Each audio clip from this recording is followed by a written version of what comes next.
Hello everyone. तो हमारा analysis शुरू करने के पहले ये फ्लोपो बिजनेस न्यूज़लेटर है। इसी न्यूज़लेटर से हम आजकल अपने सारे एनालिसिस करते हैं और बहुत ही हाई क्वालिटी न्यूज़लेटर है। हमारे जो लेटेस्ट वीडियोस में जो आप डॉक्यूमेंटेशन देखते हैं वो यही लोग बनाते हैं। अगर आप लोग एफर्ट कर सकते हैं तो ज़रूर ले लीजिएगा, बहुत अच्छा न्यूज़लेटर है।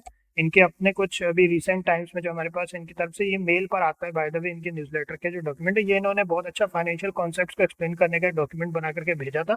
ये आपको अभी रिसेंट टाइम्स में हम एक्सप्लेन कर देंगे आगे चल करके। इससे आपको ना कोई भी कंपनी की profit and loss account, trading account, balance sheet या बोलना चाहिए पूरे फाइनेंशियल स्टेटमेंट्स को कैसे पढ़ना है, कॉन्सेप्ट्स को कैसे समझना है, वो आपको समझ में आएगा। कंपनी की हेल्थ समझ में आएगी उनको पढ़ करके, ठीक है। तो और भी चीजें ये लोग बताते हैं, रेड फ्लैग रिपोर्ट वगैरह रिलीज करते हैं। अगर आप लोग एफर्ट कर सकते हो जरूर ले लीजिएगा, ठीक है। चलिए तो फिर अपना एनालिसिस शुरू करते हैं।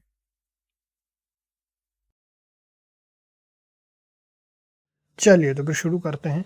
तो फिर अभी अपन एनालिसिस करने वाले हैं निल्वा सन्स इन्वेस्टमेंट लिमिटेड का।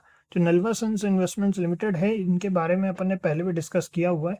4188 रुपीज़ की करंट प्राइस चली, एक्चुअली में 4164.60 रुपीज़ की करंट प्राइस है। और ये जो है अभी अपडेट नहीं हुआ है, इस वजह से बुक वैल्यू है 24,542 की, जो काफ़ी ज़्यादा डिफरेंस है। पेट्रोस की स्कोर है 5 का। और ये जो कंपनी है ये एनबी नॉन एनबीएफसी कंपनी है, एंगेज इन बिजनेस और investing in shares and granting loans. तो आज की हमारी ये दूसरी इन्वेस्टिंग जो कंपनी है ये वो है। नॉर्मली हम इन्वेस्टिंग कंपनीज को इतना ज़्यादा एनालाइज नहीं करते। हमें थोड़ा प्रोडक्ट बेस्ड कंपनियां जिनके प्रोडक्ट इन्वेस्टमेंट के बाहर के हैं उनको हम प्रेफर करते हैं, बट ठीक है। और साथ में देखिए, जो भी आप लोगों को एनालिसिस आप देखते हैं, फ्रेश एनालिसिस को देख करके व्यू बनाइए। पुराने एनालिसिस अगर आपने देखे हैं तो आप नीचे कमेंट कर सकते हैं, उसके बेसिस पे हम एक नया आप लोगों के लिए व्यू बना देंगे भले। लेकिन पुराने व्यू जो एनालिसिस हैं उनको देख करके, 6 महीने पहले के, 4 महीने पहले के एनालिसिस को देख करके अपना व्यू नहीं बनाइए। हम नए आपके लिए फ्रेश एनालिसिस ले आया करेंगे। उसके लिए आपको कुछ नहीं करना, बस चैनल को सब्सक्राइब कर लीजिए और फॉलो करते रहिए रेगुलर बेसिस पे, ताकि आपको फ्रेश एनालिसिस ही मिले। और अगर आप लोगों को एनालिसिस करना सीखना है तो हमारे एडमिशन ले सकते हैं। वो काफ़ी हमने मेहनत से बनाया है, पूरा का पूरा सिलेबस उसमें और लगातार अपडेट होने वाला कोर्स है। तो आपको कोई कभी ऐसा नहीं है कि कोई भी पुराना कंटेंट उसमें रहेगा। हमेशा नया कंटेंट जो आएगा आपको वो एक बार एडमिशन लेने के बाद फ्री ऑफ कॉस्ट मिलता जाएगा हमेशा के लिए।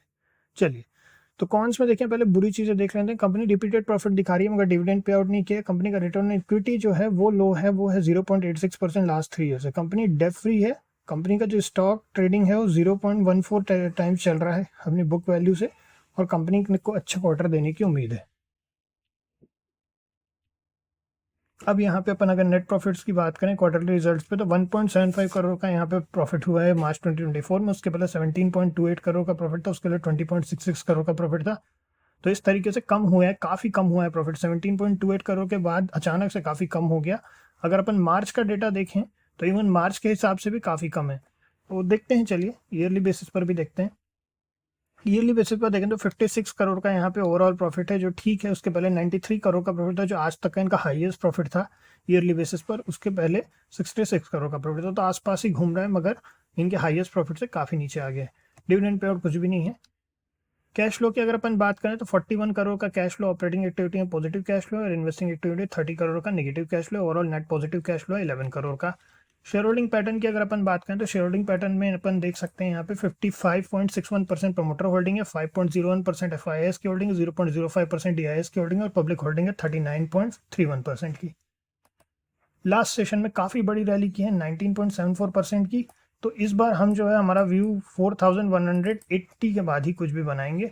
यहाँ पे 4180 यहाँ पे हम कर देते हैं 1180। उसके बाद ही हम कुछ भी व्यू बना रहे हैं, क्योंकि ऑलरेडी काफ़ी बड़ी रैली हो चुकी है and only time will tell आगे क्या होगा। क्वांटिटी का हमेशा ध्यान रखना है, पोजीशन साइजिंग का हमेशा ध्यान रखना है, चाहे कितना ही बढ़िया एनालिसिस करें अपन। और 1% का एसएल रहता है हमेशा। किन्हीं ने पूछा भी था कि एसएल कितने का रहता है, हमारे यहाँ फिक्स्ड 1% का एसएल होता है। तो 4180 के बाद ही हम कुछ भी व्यू बना रहे हैं। उसके बाद फिर देखते हैं क्या होता है। हमेशा 1% का एसएल लेकर के चलेंगे और क्वांटिटी को पहले से कैलकुलेट कर लेंगे कि अगर 1% का एसएल लगता है। अगर आपको वो लॉजिक अभी नहीं आता है तो बड़ा ही सिंपल सा लॉजिक है। जो भी प्राइस चल रही है उस समय करंट प्राइस, उसका आपको 1% निकाल लेना है और उसको आपको माइनस कर देना है और उसके बाद फिर एसएल बना लेना है उसी को। नहीं समझ में आया तो फिर से एक बार पूछेगा, हम आपको लाइव एक बार कैसे एसएल कैलकुलेट होता है, कैसे करना है वो बता देंगे। हालांकि लॉजिक काफ़ी सिंपल है।